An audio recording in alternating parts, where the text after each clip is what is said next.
If you have kids at home, this next segment is for you. This Friday, the newest batch of Disney Channel stars grown in the Disney Genetic Engineering Lab will be unveiled to the public. Right. Now, Tracy, most of our viewers are already familiar with a lot of the products that have come out of the Disney Lab. Yes, but how exactly do you create a Hilary Duff or a Miley Cyrus from scratch? Right. Well, we're going to find out exactly how it's done right now, because joining us live from the Disney Lab is one of their lead geneticists, Dr. Andrew Rourke. Welcome, Dr. Rourke. There's quite an operation you've got going on out there. Thanks, Jim. So the stars that we see on TV are actually grown right here? That's correct. They're grown and developed here. We engineer their brains for advanced singing and dancing capabilities, even posing for photos. By the time they grow to desired size, these child stars are fully ready for the camera or the concert tours or whatever Disney chooses to put them in. That is simply amazing. Now, how long does it take to actually create a star from scratch? Well, not very long at all. We use the exact same DNA structure for all of our stars, and then we simply tweak minor details like hair color or skin tone. Right, yeah, we do have some footage here of some of the well-known creations that have come out of your lab. Let's take a look. Yes, well, that's model 6831-A, publicly known as Mitchell Musso, standard male base with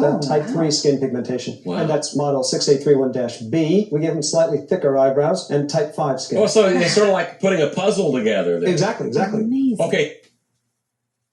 What in the... What? Is anybody else's brain doing fucking flips right now? This made my head hurt when I saw it. They're putting it right out there to you. Man, who the fuck is real? What do you mean they're just grown in a lab? This is why I try to tell y'all motherfuckers, man. These people, wow, I always knew they were, not just random people, chosen off the damn street. That's a crock of shit. There ain't been a fucking casting call for any major fucking production since God knows when. What? These people are fucking made in a lab. And here we've got some of the images of some of the newest models. We're going to be seeing a lot of these kids in the future. It really looks like you have someone for every kid in America to love it. Did you hear what they just called them? Some of the models. They don't mean models as in they, pose for the picture. They mean models as in this is like a damn, like when they ask you, what model is your vehicle? Well, this is model such and such. This is model, what he just said, like they got fucking numbers for names and shit because it's not a person. It's not.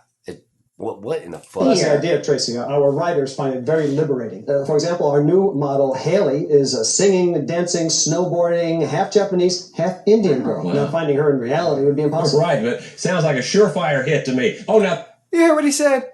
Half Japanese, half Indian girl. Finding her in reality would be impossible. So basically, why you think all these motherfuckers look so goddamn perfect and shit? They're so motherfucking pretty to you. They're so motherfucking, handsome and all that shit. Man, they're made in a fucking lab. This shit is all fake. Now, this one's Zac Efron. I've seen him before. Yes, Zac was actually one of our earliest models. My daughters love him. I mean, he looks so real. You hear what he said?